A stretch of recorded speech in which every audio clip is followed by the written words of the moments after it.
What led to the death of two revolutionary guards in Syria? In the midst of the ongoing strife, two officers from Iran's Revolutionary Guards found their lives abruptly ended. Mohammed Ali Atay Shorcha and Pana Tagizada, while on an advisory mission in Syria, were tragically martyred.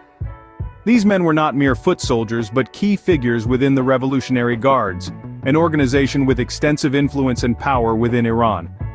Their mission in Syria was a reflection of Iran's broader geopolitical ambitions and their commitment to their allies in the region. The incident that led to their demise occurred on a night when the outskirts of Damascus were lit up by Israeli airstrikes. Syrian state media reported significant damage, and while the strikes resulted in only material losses, they also claimed the lives of these two officers. As the dust settled, and the news of their death reached Tehran, the reaction was swift. Iran did not hesitate to assign blame for the loss of Shorcha and Tagizadeh. The Zionists, a term often used by Iran to refer to Israel, were immediately held responsible. As the news broke, Iran was quick to point fingers at Israel for the tragic loss. But who exactly were these men, and why would Israel target them? Mohammed Ali Atay Shorcha and Pana Tagizada were not just ordinary officers, they were part of the Islamic Revolutionary Guard Corps, a faction that has been at the heart of Iran's power structure since the Islamic Revolution in 1979. The Revolutionary Guards, with an estimated strength of 125,000, are not merely a military force. They also command the Basij religious militia, heavily influencing allied militias across the Middle East, and oversee Iran's ballistic missile program. The Revolutionary Guards are also no strangers to loss.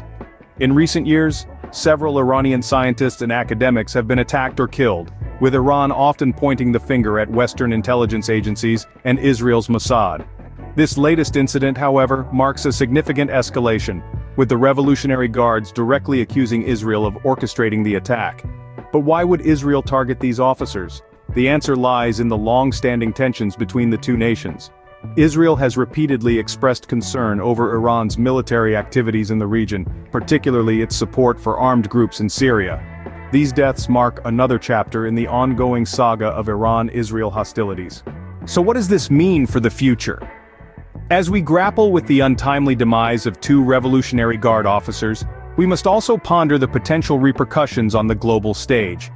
Iran's response could be manifold, from diplomatic protests to a more confrontational stance.